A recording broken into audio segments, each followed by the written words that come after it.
Chapter 9, The Swordless Swordsman. Arden Molar. What just happened?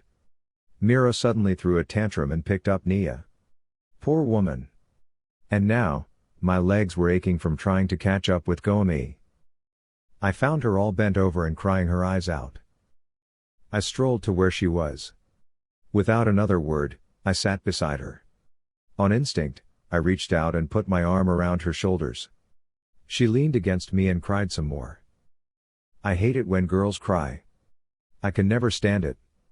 I kissed her on the top of her head. It's going to be all right, I said. She sobbed some more, but soon she stopped. She pulled back and gazed far away. I decided to sit there beside her. I reached out for her hand. I felt lightheaded when she entwined her fingers against mine. He is a good brother, she said. Shh, I said. I know. There's no need to explain what happened. She shook her head forcibly. No. Lately, I can feel that he's changing. He's becoming more possessive of Nia and me. Maybe he misses you, I said, thinking about Quila and how she was jealous of the time I spent with Goemi. Why? Because you spend a lot of time with me. That's ridiculous, she said softly, although I could sense that she was searching her heart if it was the truth. It rings true, I said casually. After all, have you ever been with someone else aside from him? Goemi shook her head. There you go, I said. Still, it doesn't make any sense. Why would he act like that towards Nia? What were the two of you talking about anyway? Goemi blushed. She hesitated before saying, you. We were talking about you. Really?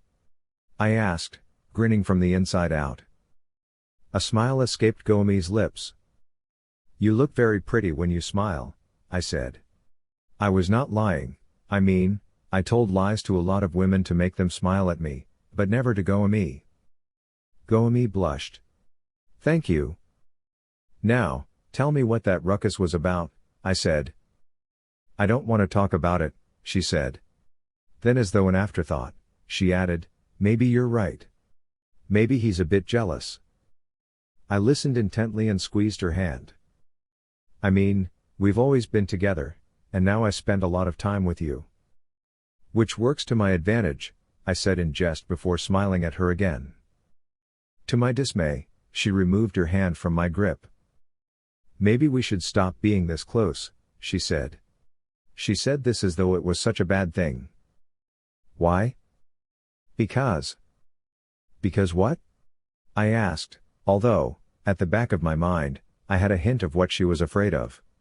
Her twin could freeze my heart, and if Goemi was not around to revive me, I could end up dead the next time Miro decides to do that. Quila had the same fear, and she was vocal to me about it. Was I crazy for being the only one who didn't fear Miro's power? I don't want to lose you. You won't lose me, I said. I promise. But Goemi wouldn't look at me anymore. I leaned towards her and wrapped my arms around her. She snuggled against my chest and shivered as though she was terribly afraid. It was so sweet of her to worry about me. I tilted her face closer to mine. I bent down to kiss her. Somehow though, as I gazed into her dark eyes, I grew afraid. This was the first time that a feeling of this magnitude had overwhelmed me.